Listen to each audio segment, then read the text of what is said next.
Hello hi everyone, मेरा नाम है Gautam Tripathi. Welcome back to CUET by Supergrads. Class 11th यहाँ पर हो चुकी है लगभग ओवर। एग्जाम्स कुछ बच्चों के चल रहे हैं, कुछ बच्चों के एग्जाम्स भी जो है यहाँ पे ओवर हो चुके हैं। और अब आप जो है क्लास 12th में यहाँ पर कर चुके हो इंटर, है ना। तो काफी बड़ी चीज है। अब आखिरकार आप क्लास 12th में आ गए हो। इसके बाद आपको ग्रेजुएशन वगैरह करनी है यार, उसके बाद जॉब वगैरह लेनी है, काफी सारे ड्रीम्स हैं। क्लास 12th बहुत इंपॉर्टेंट जो होता है आप लोग के लिए, एक साल होता है, ये क्लास होती है, ये ईयर होता है, और ये होता है आपका फ्यूचर डिसाइडिंग करने वाला ईयर। क्योंकि देखो, इसके बाद अगर तुम किसी भी कॉलेज में जाना चाहते हो, किसी टॉप कॉलेज में, तुमको यहाँ से इंट्रेंस लिखने पड़ते हैं। अगर तुम कोई एक स्टूडेंट हो जो कि बहुत टॉप आईआईटीज या एनआईटी से पढ़ना चाहते हो, तो आप लोग आईआईटी जेई वगैरह एग्जाम देते हो। अगर तुमको टॉप सेंट्रल यूनिवर्सिटी या टॉप स्टेट यूनिवर्सिटीज में जाना है, तो तुम सीयूटी यूजी का एग्जाम लिखते हो। और अगर तुम एक ऐसे स्टूडेंट हो जो कि मैनेजमेंट में अपना करियर बनाना चाहते हो, जो कि one of the best booming company field है, तो उसमें आप आईपी मैट वगैरह का एग्जाम देते हो। तो ये आप इस तरह की बहुत सारे डिफरेंट एग्जाम, केवल यही तीन नहीं, बहुत सारे ऐसे डिफरेंट एग्जाम जो है यहाँ पे बच्चा क्लास 12 की बात देता है। एक एग्जाम जो आप लोगों को ढेरों अपॉर्चुनिटी देने वाला है। लगभग मान के चलिए 250 प्लस यूनिवर्सिटीज ऐसी हैं जो आपको ये ऑप्शन देने वाली है। यहां से भी आप मैनेजमेंट जैसे कोर्सेज कर सकते हैं, जो आपके करियर को एक नेक्स्ट लेवल की ग्रोथ और डायरेक्शन देने वाले हैं। इस एग्जाम को हम लोग बोलते हैं सीयूटी यूजी एग्जाम, यानी कॉमन यूनिवर्सिटी एंट्रेंस टेस्ट। एक ऐसा एग्जाम जो आपके लिए 250 प्लस यूनिवर्सिटीज का गेटवे जो है यहां से ओपन कर देता है। चाहे मैं बात करूं यूनिवर्सिटी ऑफ दिल्ली की, जो कि one of the best university है इन इंडिया। इसके बाद अगर बात करें यूनिवर्सिटी ऑफ दिल्ली की, बनारस हिंदू यूनिवर्सिटी, जो कि वन ऑफ द एशिया की लार्जेस्ट रेसिडेंशियल यूनिवर्सिटी है। उसके बाद आपकी यूनिवर्सिटी ऑफ इलाहाबाद, जो कि ऑक्सफोर्ड ऑफ ईस्ट कही जाती है। साथ में आपकी बाबा साहब भीमराव अम्बेडकर यूनिवर्सिटी, जवाहरलाल यूनिवर्सिटी, जो कि फॉरेन लैंग्वेज के लिए एकदम भाई क्या बोलूं, मतलब हाथ जोड़ के खड़ा हो, इतनी प्यारी यूनिवर्सिटी है वो। तो ऐसी आपको डिफरेंट डिफरेंट यूनिवर्सिटीज के अलावा आपका आईएम बेंगलोर का जो ऑनलाइन प्रोग्राम होता है, डिजिटल बिजनेस एंटरप्रेन्योरशिप, उसमें आपको एडमिशन मिलता है सीयूटी यूजी एग्जाम के थ्रू। साथ में एनएफयूसीयू जो होता है, नेशनल फॉरेंसिक साइंस यूनिवर्सिटी, उसमें आपको एडमिशन मिलता है सीयूटी यूजी के एग्जाम के थ्रू। आईआईटी पटना का BBA and BBA plus MBA exam, जो कि आपके लिए बहुत शानदार होने वाला है, आईआईटी पटना का कर्रिकुलम मिलने वाला है, वो भी आपको सीयूटी यूजी एग्जाम की हेल्प से मिलता है। इसका मतलब अपॉर्चुनिटी बहुत सारी है। बट अगर आप क्लास 12th में हो, तो अब आपके लिए सीयूटी यूजी एग्जाम देना है अगर आपको, तो ये वीडियो आपके लिए। इस वीडियो में आपको बताने वाला हूं कंप्लीट स्ट्रेटजी क्या होने वाली है। क्लास 12th ओवर हो चुका है, कैसे हम लोग को अपनी प्रिपरेशन स्टार्ट करनी चाहिए। चलिए वीडियो को स्टार्ट करते हैं। तो सबसे पहले सीयूटी यूजी एग्जाम तो मैंने बता दिया, फुल फॉर्म मतलब कॉमन यूनिवर्सिटी इंट्रेंस टेस्ट। 250 के आसपास आपको यहाँ पे यूनिवर्सिटी देखने को मिलेगी, state deemed to be university, private university, central universities. इस एग्जाम के मेनली 3 सेक्शंस होते हैं, ठीक है। तो सीयूटी यूजी एग्जाम के ये 3 सेक्शन होते हैं। पहला होता है लैंग्वेज सेक्शन, दूसरा होता है डोमेन सेक्शन, और तीसरा होता है आपका जर्नल एप्टीट्यूड टेस्ट।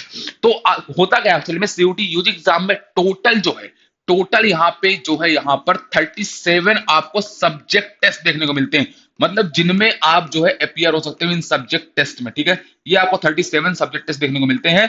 इन 37 सब्जेक्ट को ऐसे बाइफरकेट किया गया है, लैंग्वेज, डोमेन और गेट। लैंग्वेज में आपको यहाँ पे 13 लैंग्वेजेस देखने को मिलती हैं। ये वही लैंग्वेज होती हैं जो कि आपकी रीजनल लैंग्वेज होती है, जैसे कि हिंदी, इंग्लिश, पंजाबी, मराठी, गुजराती, तमिल, तेलुगु, उर्दू, मलयालम, ऐसी आपको 13 लैंग्वेज देखने को मिलती है। साथ में आपका डोमेन सब्जेक्ट, ये डोमेन सब्जेक्ट वही होते हैं जो आपने क्लास 12 में पढ़ते हैं। तो यहाँ पे आपको टोटल 23 डोमेन सब्जेक्ट देखने को मिलते हैं। और साथ में आपको देखने को मिलता है जर्नल एप्टीट्यूड टेस्ट, जो कि आपका एक सेक्शन होता है। तो इस तरीके से अगर आप देखेंगे तो आपके टोटल 37 सब्जेक्ट टेस्ट बनते हैं, और तीनों ही सेक्शन आपके लिए हो जाते हैं बहुत इंपॉर्टेंट अगर आपको किसी भी टॉप यूनिवर्सिटी में एडमिशन लेना है। जैसे कि मैं बात करूं यूनिवर्सिटी ऑफ दिल्ली के कोर्स की, बीबीए की या बीएमएस की या बीबीई की, इन तीनों कोर्सेज के लिए आपको एक लैंग्वेज चूज करनी पड़ेगी, plus mathematics, apply mathematics choose करना पड़ेगा, जो कि आपको डोमेन सब्जेक्ट के अंदर आता है। प्लस आपको एक एडिशनल डोमेन सब्जेक्ट चूज करना पड़ेगा, जो कि आप अपने क्लास 12 में पढ़ रहे हैं। प्लस आपको एक चूज करना पड़ेगा जनरल एप्टीट्यूड टेस्ट। इस तरीके से हर यूनिवर्सिटी के अपने अलग अलग सब्जेक्ट कॉम्बिनेशन होते हैं, और उसके अकॉर्डिंग जो है आपको अपनी पढ़ाई स्टार्ट करनी पड़ती है, ठीक है। अभी हम उसके ऊपर भी एक सेपरेट वीडियो लेके हम बताएंगे कि कैसे आपको डोमेन सब्जेक्ट चूज करना होता है, कैसे जनरल एप्टीट्यूड टेस्ट, उसके ऊपर भी एक शानदार वीडियो बनाने वाले हैं, ठीक है। सबसे पहले हम लोग बात करते हैं जनरल एप्टीट्यूड टेस्ट की। तो जनरल एप्टीट्यूड टेस्ट है जो इसके सेक्शन को मेनली 3 पार्ट्स में जो है डिवाइड किया गया है। इसके 3 सब सेक्शन होते हैं। पहला होता है लॉजिकल रीजनिंग, दूसरा होता है क्वांटिटेटिव एप्टीट्यूड, और तीसरा होता है जीके एंड करंट अफेयर्स। तो ये आपको 3 सब सेक्शन देखने को मिलते हैं। तो जनरल एप्टीट्यूड टेस्ट एक ब्रॉडर नेम हो गया, उसके 3 sub section logical reasoning, quantitative aptitude, GK and current affairs, तो आपको देखने को मिलता है। यही जो आपका जो एप्टीट्यूड एग्जाम्स में मेजरली पूछा जाता है, ठीक है। उसके बाद अगर हम आगे बढ़ेंगे तो मैं बता दूं आप लोग को कि ये तो ठीक है, ओके, दोबारा स्लाइड आगे। यहां पे आप लोग एक चीज याद रखिएगा कि अगर आप लोग 2027 के लिए प्रिपेयर कर रहे हो, तो आप लोगों के लिए इंग्लिश, भाई इंग्लिश और जीएटी ये काफी इंपॉर्टेंट होने वाली है बहुत सारे कोर्सेज के लिए। ये दोनों तो मैंडेटरी होते ही होते हैं, मतलब लैंग्वेज में बच्चा इंग्लिश लैंग्वेज ही पेयर करता है, सबसे ज्यादा कंपटीशन यहाँ देखा जाता है और सक्सेस रेट भी काफी यहाँ कम होता है, तो इंग्लिश लैंग्वेज आपके लिए काफी मैंडेटरी रहती है। बहुत सारे कोर्सेज के लिए सीधे सीधे बोला गया कि आपको as a language English language ही चूज करनी है, ठीक है। और अगर आप कोई दूसरी लैंग्वेज चूज कर रहे हैं तो ठीक है, बट मेरी रिकमेंडेशन ये रहती है इंग्लिश चूज करो, क्योंकि आने वाले टाइम में जब आप किसी बड़ी कंपनी में काम करना चाहते हो, नेशनल इंटरनेशनल, वहां पे यार इंग्लिश की रिक्वायरमेंट बहुत होती है, तो ऑलवेज चूज इंग्लिश लैंग्वेज, ठीक है। साथ में केवल सीयूटी एग्जाम की बात नहीं, आप इसके अलावा जो और साथ में लगे एंट्रेंस एग्जाम टारगेट कर रहे हैं वहां पे इंग्लिश लैंग्वेज ही पूछी जाती है, जहां पे ओवरऑल एबिलिटी, रीडिंग कॉम्पिटिशन जैसे चैप्टर पूछे जाते हैं। इसके बाद जनरल एप्टीट्यूड टेस्ट, जो कि आपका वही आपका क्वांटिटी एप्टीट्यूड लॉजिकल रीजनिंग से मिलता जुलता होता है, ठीक है, जिसको, ठीक है। तो इस तरीके से इन पे आपको दोनों को बहुत ज्यादा जो है फोकस यहाँ पे करना चाहिए। तो इस वीडियो में इन दोनों के ऊपर बात करते हैं, डोमेन के ऊपर एक अलग से वीडियो बनाएंगे, ठीक है।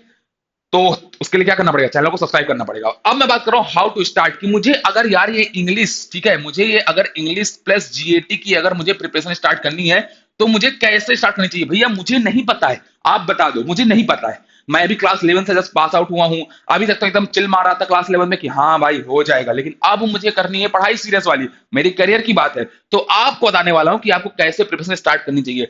सबसे पहले यार इंग्लिश और गैट पे फोकस करना है। एक वेबसाइट है जो कि आपकी एनटीए की ऑफिशियल वेबसाइट होती है सीयूटी यूजी की, तो वहां पे आप जो है जा सकते हैं सीयूटी यूजी के एग्जाम में। वहां पे आपको सारी सेंट्रल यूनिवर्सिटी जितनी भी है सब यूनिवर्सिटीज की आपको लिस्ट देखने को मिल जाएगी, प्लस आपको वहां पे हर सब्जेक्ट टेस्ट का आपको सिलेबस देखने को मिल जाएगा। तो आप इंग्लिश और गैट का जाके वहां से सिलेबस डाउनलोड जरूर कर लीजिएगा और एक बढ़िया से डायरी वगैरह में वो सिलेबस लिख लीजिएगा। बट उसमें एक लूप होल है, जब आप ये सिलेबस डाउनलोड करेंगे तो आपको पाएंगे कि भाई ये सिलेबस बहुत छोटा है बट पेपर में तो काफी कुछ आ रहा है। तो उसके लिए जो सेकंड इंपॉर्टेंट चीज होती है वो होता है प्रीवियस ईयर पेपर का एनालिसिस, यानी पीवाईक्यू का जब तक आप एनालिसिस नहीं करेंगे तो आपको समझ में नहीं आएगा कि डिफिकल्टी लेवल क्या है, कितना कैसे एग्जाम्स आ रहे हैं और कितने टॉपिक्स आ रहे हैं। जब पीवाईक्यू का एनालिसिस करेंगे तो आप लोगों को एक ब्रॉडर सिलेबस जो है यहाँ पे देखने को मिलेगा सीयूटी यूजी एग्जाम का। तो अब मैं आपको बताने वाला हूँ यही सिलेबस करके। तो देखिए जैसे आप इंग्लिश लैंग्वेज अगर आप देखेंगे तो इंग्लिश लैंग्वेज का सिलेबस काफी वास्ट है। यहाँ पे आपको रीडिंग कॉम्पिटिशन दिखने वाले जिसमें आपको factual, narrative, literal, poetry based सब तरह के आपको यहाँ पे जो है क्वेश्चन, पैराग्राफ और पैसेज देखने को मिलने वाले। रीडिंग कॉम्प्रिहेंशन के लिए भाई तो रीडिंग की हैबिट, रीडिंग कॉम्प्रिहेंशन नाम ही है, तो भाई अगर आपकी रीडिंग हैबिट जो है नहीं तो भाई इस सेक्शन में आप काफी जो है ना स्ट्रगल करने वाले हो। तो मेरी रिकमेंडेशन यही रहेगी कि आप लोग जो है ना सबसे पहला और सबसे बेहतरीन काम क्या करो भाई, रीडिंग पे जो है अभी से कमांड लाना शुरू कर दो। उसके लिए क्या करना, आपको बुक्स वगैरह पढ़नी पड़ेगी। हो सकता है अगर इंग्लिश बहुत ही वीक है, बहुत ही आपकी रीडिंग स्पीड स्लो है, तो वहां पर जो है आप लोगों को न्यूज़पेपर वगैरह का सहारा लेना चाहिए और उससे धीरे धीरे अपनी इंग्लिश को जो है इंप्रूव करना चाहिए। रीडिंग से पता है क्या होगा, आपकी वोकैब भी जो है यहाँ पे इंक्रीज होगी, जो कि आपके लिए बहुत इंपॉर्टेंट होने वाली है सीयूटी एग्जाम में। 2025 के एग्जाम में पता है क्या हुआ था, इतनी ज्यादा वोकैब डिफिकल्ट आ गई थी, वोकैब का जो था वेटेज बढ़ा दिया गया था यहाँ पे एनटीए द्वारा। एनटीए हर साल कुछ ना कुछ गेम करता है सीयूटी एग्जाम में, कभी रीडिंग कॉम्पिटिशन का वेटेज बढ़ाता है, कभी ग्रामर का, कभी वोकैब का, तो यू नेवर नो। तो आपको हर चीज के लिए पहले से प्रिपेयर रहना है। एनटीए को मजा आता है भाई कि चलो इस बार ये कर देते हैं, तो ऐसा कुछ एनटीए करता है। तो अब आपके पास ये तरीका है कि भाई आप पहले तो रीडिंग पे कमांड लाना शुरू करो, वोकैब भी वहां से बिल्ड होगी और धीरे धीरे जो है आप रीडिंग की कॉम्प्रिहेंशन की जो है प्रैक्टिस यहाँ पे स्टार्ट कर दो। समझो कि ऑथर की टोन क्या है, ऑथर क्या बोलना चाहता है, समरी बनाने की कोशिश करो उसकी हर पैराग्राफ की। ये समझो कि उसके उसके कॉन्ट्रैक्ट क्या, उसके कॉन्ट्रास्ट क्या हो सकते हैं, ये सारी चीजें जो है आपको समझने स्टार्ट करना चाहिए।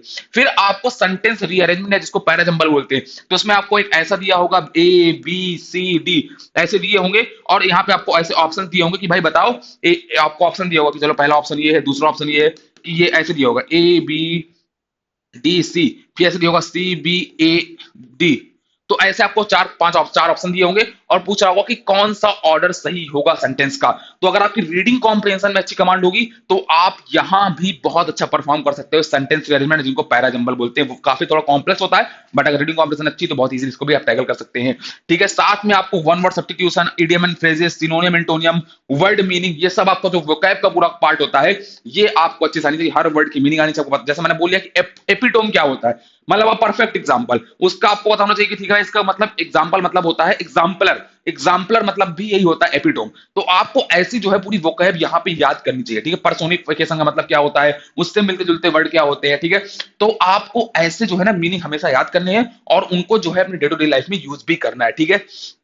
इसके साथ आप लोग जो है यहाँ पे वोकैब याद करने के लिए रूट वर्ड का भी यूज कर सकते हैं। रूट वर्ड की हेल्प से जो है आप लोग इंग्लिश की वोकैब तैयार कर सकते हैं। अगर आपको एक कंप्लीट वीडियो चाहिए इंग्लिश स्ट्रेटजी पे, तो इस वीडियो में कमेंट कर देना। अगर 20 से ऊपर कमेंट आएंगे तो we will make a video जहां पे रूड वर्ड्स की बात करेंगे कि इंग्लिश में वोकैब कैसे प्रिपेयर की जाती है। ठीक है, आगे बढ़ते हैं। तो ये तो इंग्लिश की बात रही। अब आता है आपका इंग्लिश लैंग्वेज में एक और इंपॉर्टेंट सेक्शन, जहां पे आपके phrasal verbs, parts of speech, sentence completion, narration, active and passive voice, figure of speech, जहां पे आपकी figure of speech different different figure of speech की बात होती है कि भाई बताओ कौन सा पर्सोनिफाइड है, क्या है, तो ऐसा आपके पूरे यहाँ पे देखने को मिलते हैं। ठीक है, तो आपको जो है कौन सा आपका सिमिली है, ऐसे डिफरेंट डिफरेंट आपको जो यहाँ पे क्या होते हैं फिगर ऑफ स्पीच, तो आपको सिमिली तो आपको ये सब पता होना चाहिए। ठीक है, आपकी ग्रामर वाले सेक्शन में काफी इंपॉर्टेंट हो जाता है, तो आपको ग्रामर में काफी अच्छी कमांड करनी पड़ती है, क्योंकि ग्रामर से देखो एक हेल्प आपकी रीडिंग कॉम्प्रिहेंशन में भी होती है। लोग बोलते हैं ग्रामर का कोई मतलब नहीं होता, बट होता है यार, तो तुम पढ़ो तो तुम्हें समझ में आएगा। और तुम्हारा यहाँ पर ये सब में तो हेल्प करने वाला है जो एग्जाम में क्वेश्चंस आते हैं। ठीक है, और काफी डिफिकल्ट क्वेश्चन है, मतलब बहुत डिफिकल्ट नहीं होते, बट हाँ मीडियम लेवल डिफिकल्टी इनका रहता है। ठीक है, तो आपको ठीक ठाक यहाँ पढ़ाई करनी पड़ेगी। इसके बाद आगे बढ़ते हैं, अब बात करते हैं लॉजिकल रीजनिंग की, जो कि सब सेक्शन होता है आपका जनरल एप्टीट्यूड टेस्ट का। यहाँ पे अगर आप देखेंगे तो आपको series based question, analogies based, blood relation, यहाँ भी आप पूछा था कि भाई अगर वो मेरी मम्मी है, उसकी उनकी बेटी है, उनकी बुआ है, तो ऐसे आपको पूछा जाता है ना क्वेश्चन, तो वो आपके जो है यहाँ पे ब्लड रिलेशन वाले क्वेश्चन हो गए। क्लॉक एंड कैलेंडर हो गया, अरेंजमेंट्स हो गया। अरेंजमेंट मतलब जहां पे कि भाई बोला जाएगा 5 लोगों को कैसे बैठाना है सर्कुलर टेबल में, लीनियर में, तो ऐसा आपको अरेंजमेंट पढ़ना पड़ता है। Arrangement, answering arrangement, coding decoding हो गया, क्यूब एंड डाइसेस हो गया, फिगर एंड मैट्रिक्स हो गया, सिलोजिज्म्स हो गया। बहुत डिफरेंट डिफरेंट ऐसे चैप्टर्स हैं जो आपको यहाँ पे देखने को मिलने वाले हैं। फिगर मैट्रिक्स बेस्ड क्वेश्चंस हो गए, वाटर इमेज वाले क्वेश्चंस हो गए। आपको ऐसे यहाँ पे ढेर सारे जो है क्वेश्चंस यहाँ पे आपको देखने को मिलने वाले हैं। तो ये आपको लॉजिकल रीजनिंग को भी ऐसे प्रिपेयर करना होगा। ठीक है, उसके बाद अगर बात करें तो क्वांटिटिव एप्टीट्यूड काफी इंपॉर्टेंट जाता है। लास्ट ईयर तो काफी कैलकुलेटिव आया था, तो इसके लिए सबसे पहले आपको यहाँ पे स्पीड मैथ की हेल्प से थोड़ा सा कैलकुलेशन वगैरह अपनी जो है वो अच्छी तरीके से कर लेनी है, और उसकी हेल्प से जो है आप अपनी जो है प्रिपरेशन से स्टार्ट कर सकते हैं। सेकंड थिंग ये है, इसका सिलेबस अगर देखेंगे तो यहाँ पे आपको परसेंटेज, देखिए यहाँ से स्टार्ट कैसे होता है। तो सबसे पहले आपको परसेंटेज आता है, प्रॉफिट एंड लॉस आता है, सिंपल इंटरेस्ट, कंपाउंड इंटरेस्ट आता है, रेशियो एंड प्रोपोर्शन आता है, पार्टनरशिप हो गया, एवरेजेस हो गया, मिक्सर एलिगेशन हो गया, टाइम एंड वर्क हो गया, टाइम स्पेंड डिस्टेंस हो गया, अलजेब्रा एंड इंडाइसेस हो गया, लीनियर इक्वेशन एंड सिंप्लीफिकेशन हो गया, ज्योमेट्री हो गया, कोऑर्डिनेट ज्योमेट्री भी आती है, मेंसुरेशन हो गया, परम्यूटेशन और कॉम्बिनेशन के भी एक दो क्वेश्चन आपको देखने को मिलते हैं, ट्रिग्नोमेट्री, हाइट एंड डिस्टेंस का एक एक क्वेश्चन देखने को मिल जाता है, डेटा इंटरप्रिटेशन का भी आपको एक क्वेश्चन तो देखने को मिल ही जाता है, कई बार नहीं भी आता है, प्रोबेबिलिटी हो गया एक क्वेश्चन, स्टैटिक्स भी, नंबर सिस्टम के 2 से 3 क्वेश्चन। तो आपको हर चैप्टर से यहाँ पे जो है क्वेश्चंस देखने को मिलने वाले हैं, तो आपको हर चैप्टर को अच्छे तरीके से प्रिपेयर करना है। बट ये वाला जो पार्ट होता है, ratio, proportion, percentage, profit loss, partnership, time and work, time spend distance, इनमें तो आपको एवरेजेस, मिक्सर रिलेशन, इनमें तो आपको बहुत अच्छी कमांड लानी है, क्योंकि आपका मान के चलिए अगर 50 क्वेश्चन आ रहे हैं, तो लगभग मान चलिए कि 20 से 30 क्वेश्चन आपके यहाँ से तो पक्का से पक्का बनने वाले हैं। मतलब 50 क्वेश्चन क्वांट में तो पूरे का जनरल एप्टीट्यूड टेस्ट पूरे मिला के आपके 50 क्वेश्चन होते हैं, बट आप 50 क्वेश्चन ऐसे बोल सकते हो कि मान लो अगर 30 क्वेश्चन आपके जीके क्वांट से आए हैं, ठीक है, वैसे ऐसा होता नहीं है, और आपके 10 क्वेश्चन लॉजिकल रीजनिंग से आए, वैसे ऐसा होता है कि मान लो 20 क्वेश्चन आपके आए हैं क्वांट से, 20 क्वेश्चन आपके आए हैं लॉजिकल रीजनिंग से, 10 क्वेश्चन आए जीके एंड करंट अफेयर्स से। ठीक है, ऐसा मान चलो, ऐसा डिस्ट्रीब्यूशन होता नहीं है, डिस्ट्रीब्यूशन कुछ अलग ही टाइप का होता है, उसके ऊपर एक कंप्लीट वीडियो बनाएंगे अभी हम। तो ये आपका ऐसा है, तो इसमें मान चलो 20 में से आपके मान चलो कि यहाँ से कम आपको 13 से 14 क्वेश्चन सिर्फ और सिर्फ इन्हीं चैप्टर्स देखने को मिल जाएंगे। तो ये काफी इंपॉर्टेंट आपके लिए जाता है कि आप इन चैप्टर्स को तो अच्छे से पढ़ाई करेंगे। ठीक है, इसके बाद यही कंप्लीट रहा जीके करंट अफेयर्स में, तो बहुत ही वास्ट सिलेबस है। आपको वहां पे आपकी एसेट हिस्ट्री भी आती है, मॉडर्न हिस्ट्री भी आती है, ठीक है, इसके अलावा आपका बुक्स एंड ऑथर आता है, फेमस पर्सनालिटीज आती हैं। करंट अफेयर के लिए सबसे इंपॉर्टेंट बोला था कि लास्ट 6 मंथ का करंट अफेयर आप पढ़ लो, तो वो आपके लिए सफिशिएंट होता है। तो सबसे पहले आपको जीके और इन पे फोकस करना होता है, करंट अफेयर तो आप लास्ट 6 to 7 मंथ का पढ़ते हैं तो सफिशिएंट होता है सीयूटी यूजी एग्जाम के लिए। तो ये था, अगर आप सीयूटी यूजी एग्जाम की प्रिपरेशन स्टार्ट कर रहे हैं। बाकी कंप्लीट एक वीडियो लेके आएंगे जिसमें इंग्लिश के ऊपर बात करेंगे, डोमेन सब्जेक्ट के ऊपर बात करेंगे, और साथ में जनरल एप्टीट्यूड के ऊपर भी बात करेंगे, जहां पे हम कंप्लीट डिस्कस करेंगे और डिटेल में। तो अगर आपको ऐसी वीडियो चाहिए तो इस चैनल को सब्सक्राइब कर लेना। मिलते हैं नेक्स्ट वीडियो में, थैंक यू सो मच।